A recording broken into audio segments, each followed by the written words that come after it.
Good day to you. Jason Hall, RapidRescoreCredit.com, coming to you live today on YouTube to give you another useful tip in regards to your credit. I'm answering a lot of questions that I do get from clients and potential clients in regards to what to do in certain credit situations. And today's question, I should say, is how to begin to establish credit. Where do you start? Let's say you have a bankruptcy or you've not been using credit for years, or you're young and you want to start to establish your own credit profile. Well, in a lot of cases, a good option for most people that they don't realize sometimes is an option called authorized user accounts.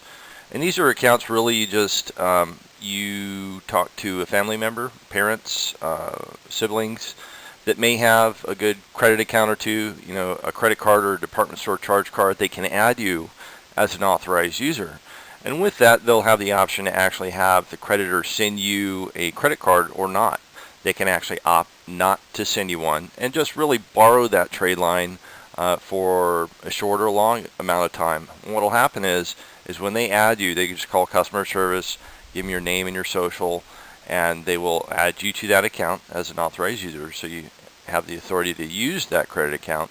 But they really control the trade line. They make the payments, they charge on the account if they don't allow you your own card. But what happens is that trade line will report to your credit. And with that, it adds a couple components. An aged account, typically the older the account the better. Low balance, low utilization rate on the credit card is excellent. And obviously on-time payment history. Those three components are very excellent to help build out your credit rating.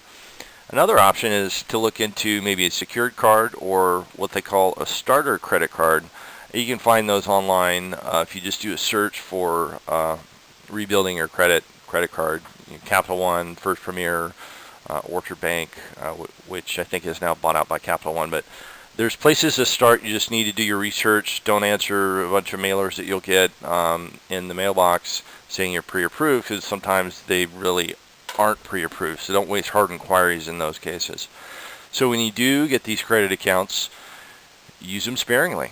A lot of times people, when they get their credit card, the first thing they do is, they have this $300 limit, and they'll run out and max it out and just make the $25 monthly payment, which actually is not a good thing to do, because there's, again, components to that credit account: utilization, on-time payment history, and age of the account. It's going to be a new baby account, needs to age. You need to get your payments on time. I'd advise setting up an automatic bill pay. You can do that online, or set your phone calendar to remind you, a few days prior to the due date. And then that way you won't fall prey to missing a late payment, which is definitely what you don't want to do. So with that said, like I said, use them sparingly. Buy a tank of gas, pay it right off. Keep the utilization low. You don't necessarily have to carry a balance month over month to have that register, but that should point you in the right direction as far as rebuilding your credit after a major event like bankruptcy. I've seen plenty of clients with 700 credit scores a year outside of bankruptcy because maybe they held on to a couple of good accounts that they didn't include in the BK, or they took action quickly. Once the BK settled, they went out and start to reestablish their credit rating through authorized user accounts or on their primary cards. So take action as quickly as possible, because it does take time for those positive accounts to season and age and get the payment history. So that's the tip for today. Again, Jason Hall at RapidRescoreCredit.com.